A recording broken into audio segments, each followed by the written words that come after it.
kunjaku akunena kuti bwanji ipangidwe audit.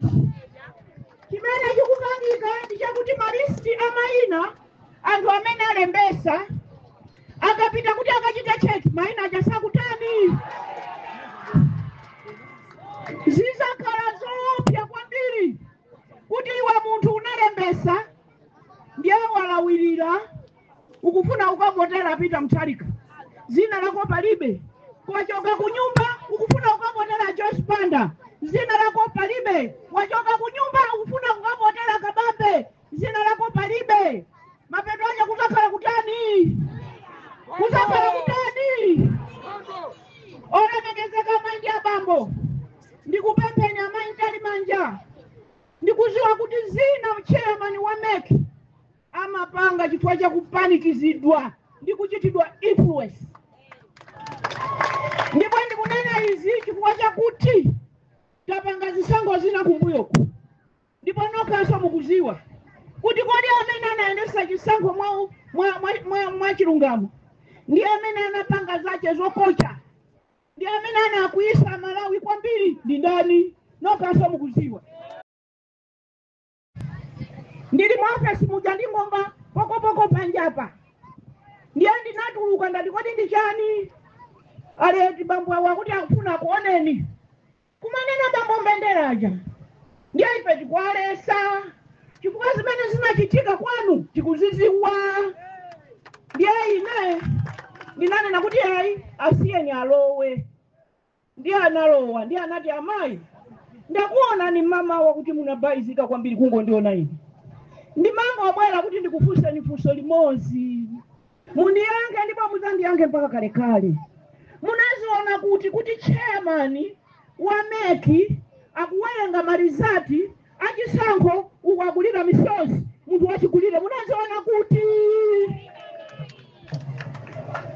koma chairman wathu pamene ankawerenga ukwakugwesa misozi chimenecho ananena kuti niwe muzizifunsa chimenecho. Ndipo anandilongosolera zambiri zokuti sindikufuna kuzinala pano ndikuzichula lero chifukwa ndimati ndikaona chairman wa MEC sindimaziwa kuti akudusa mwantundu wanji mapressure akupezana ndionawo otani. Koma munthu aliyense akakhala chairman wa MEC ine ndizapempha zimene zimpaka kale kale aziona amene anachitira achifundo kachale, aziona amene anachitira chifundo kachale. Chifukwa zimavuta ndizakuti pakakhala kukayikirana kulikonse ndi zimene zimayambisa nkhondo zimenezi, ndi zimene zimayambisa ndikukwiya zimenezi, ndi zimene zimayambisa ndikukayikira zimenezo. Mukundimva Malawi?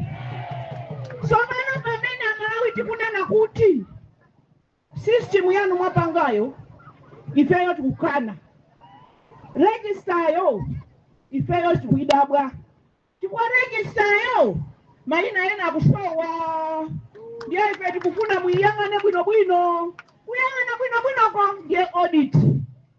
News ya lero without any fear of contradiction munena kuti Joyce Banda wajoin anthu amene akunena kuti pakhale audit kuti tonse mitima ikhale pasi, kuti tonse tikhale pasi. Aliyense apita akayang'ana zina lache ngati lilimo. Ndipo musazayendereza matelefoni zikunenedwa zija chifukwa ndizonama zizakhala za fake. Koma inuyo mukangocha kuti mukayang'ana zina lanu kunyamuka osagwera ulesi chifukwa vote ni mphamvu yanu ya inuyo. Kumeneko ndikulankhula kwa mtsogoleri wakale wa dziko la Malawi kuyambira mu chaka cha 2012 mpaka na 2014 olemekezeka Mai Joyce Banda.